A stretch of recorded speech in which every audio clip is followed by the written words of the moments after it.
Hello and welcome to our news program, broadcast daily from Hanoi. These are the headlines.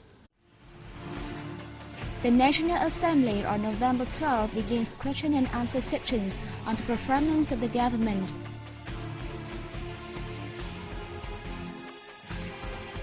Vietnam is likely to surpass Malaysia to become the world's third biggest rubber producer this year.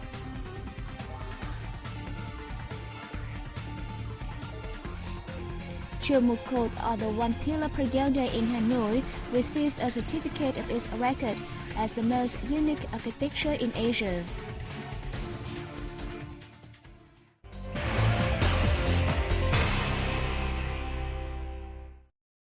On November 12, the National Assembly began question and answer sections on the performance of the government. The sections are expected to last 2 days and a half, with 4 cabinet members to come under scrutiny. Opening the section, National Assembly Chairman Nguyễn Sinh Hùng said 162 deputies have sent their queries to the government and received answers in written forms to many of the questions. The 4 cabinet members to go before the National Assembly are Minister of Industry and Trade Vũ Huy Hoàng, Minister of Construction Trịnh Đình Dũng, State Bank Governor Nguyễn Văn Bình, and Minister of Health Nguyễn Thị Kim Tiến. At the end of the question and answer sections, the Prime Minister will give further explanations on issues of concerns. Being the first to appear at the section, Minister of Industry and Trade Vũ Huy Hoàng was questioned about measures to ease difficulties for businesses, particularly unsold inventories, market development, and the rise of consumers. Sectors with large inventories of unsold goods are construction materials, steel, fertilizer and coal. The Ministry of Industry and Trade will coordinate with the Finance Ministry in implementing measures to deal with this situation. The minister, however, admitted that the problem has its roots in weak planning and forecast work. Another issue of great concern is the prevalent presence of fake and low-quality goods on the market. Voters are worried about the rampant sale of fake goods and low-quality goods.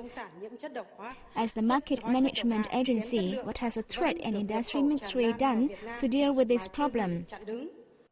Minister Huang admitted that relevant agencies have not coordinated closely in this matter, while existing punishments are not strict enough to stop violators.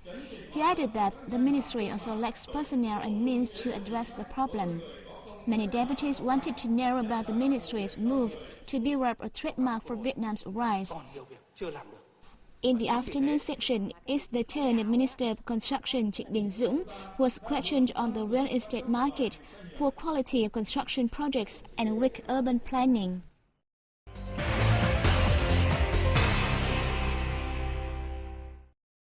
Vietnam is likely to surpass Malaysia to become the world's third biggest rubber producer this year, according to a recent report by the Association of Natural Rubber Producing Countries.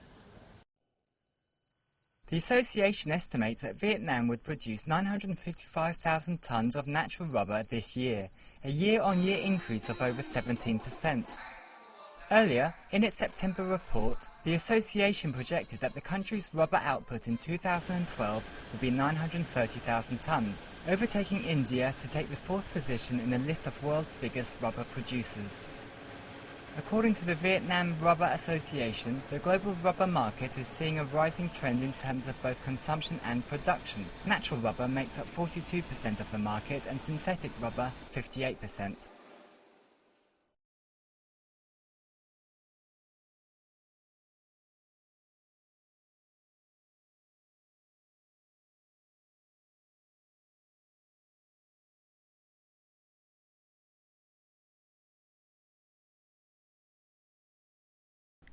Duc and his family from Phú Phúc Commune, Lý Nhân District, have gathered straw from the rice harvest to grow mushrooms for the last 2 years.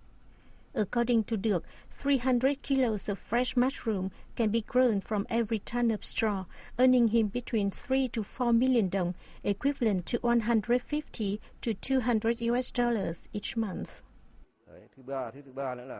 Mushroom growing brings good profit, 2 to 3 times higher than that of growing rice. What's more, all the materials are available locally, and we can easily sell our products. Furthermore, it stops people throwing the straw into the irrigation canals, saving the cost of clearing the waterways. The model is now used in 15 households, and we intend to further expand it in the future. In the past, rice cultivation was the major source of income of most Phú Phúc residents. Since seeing the effectiveness of the new model, many have visited Dirk's house to learn from his experience. I have joined a mushroom growing course held by our cooperative. I think this model is really good and suitable for our family. I've applied the model for nearly 1 month.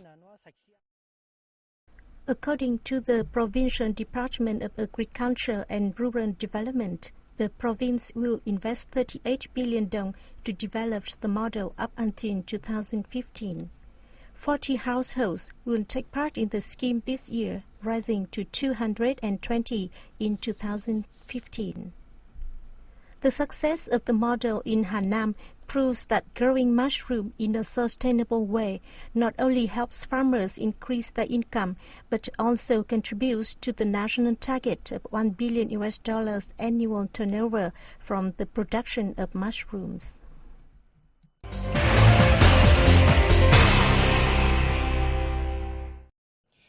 In the face of a rise in human trafficking crimes, a communication campaign on preventing and stopping human trafficking has been launched in the northern mountainous province of Yên Bái. The event was organised by the Yên Bái Provincial People's Committee, World Vision Vietnam and the Vietnam Women's Union Provincial Chapter. The campaign is designed to provide local people with the necessary skills, including preventative measures, to deal with this crime, as well as information on the risk of unplanned migration. The country uncovered nearly 3,000 cases of human trafficking since 2005, involving more than 5,500 victims. Yên Bái alone reported 62 cases between 2005 and 2010. Among the 144 victims of those cases, 97 have been rescued and now lead stable lives. After the ceremony, participants signed their names in support of the establishment of an anti-human trafficking day.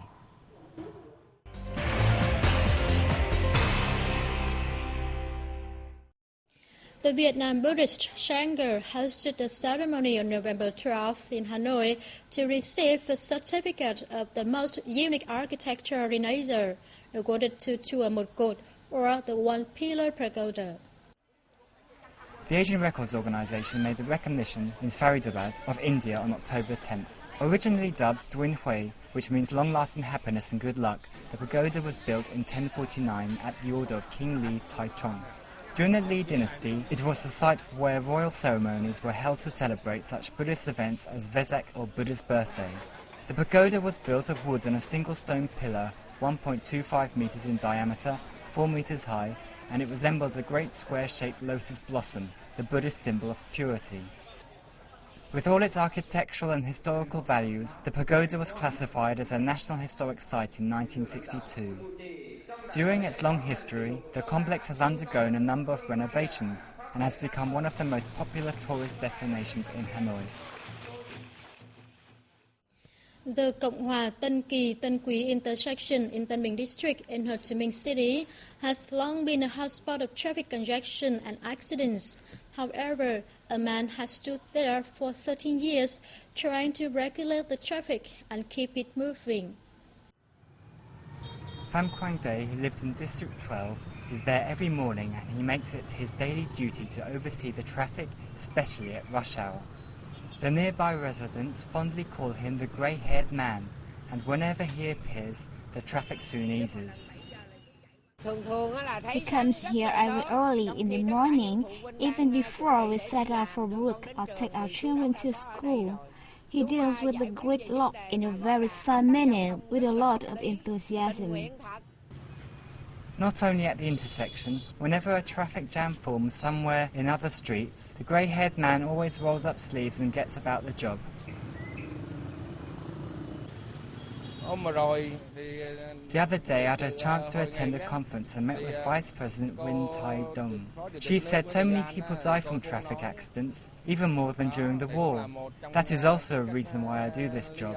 I hope my actions help to reduce the number of accidents, ease traffic congestion and improve the public awareness of driving etiquette. In recognition of Dao's ceaseless efforts to ensure traffic safety, the Minister of Transport awarded him a Certificate of Merit. He is a bright and typical example of a good citizen who helps to reduce traffic accidents in the city. A report on the traffic hero in Ho Chi Minh City has wrapped up our news program today. We thank you always for being with us and see you next time.